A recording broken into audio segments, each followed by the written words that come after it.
हिवाळा चालू आहे आणि अशा वेळी प्रत्येक गर्भवतीला एक प्रश्न पडतो की मी कलिंगड खाऊ शकते का, किंवा किती प्रमाणामध्ये कशा पद्धतीने खायला हवं की जेणेकरून मला ते बाधणार नाही.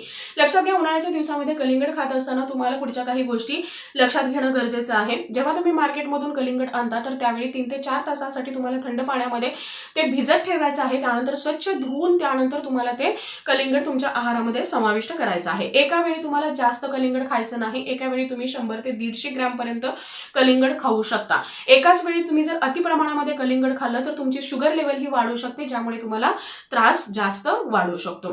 पुढची गोष्ट म्हणजे कलिंगड खात असताना त्यावरती बऱ्याच जणांना मीठ किंवा चाट मसाला टाकून खाण्याची सवय असते. मीठ जेव्हा तुम्ही जास्त प्रमाणामध्ये घेता तर तुम्हाला बीपीचा त्रास सुद्धा वाढू शकतो. त्यामुळे वरून मीठ घेणं किंवा या पद्धतीने कलिंगड खाणं तुम्हाला टाळायचं आहे. नॅचरल पद्धतीने तुम्ही कलिंगड घेत असाल तर ते तुमच्यासाठी जास्त फायदेशीर आहे.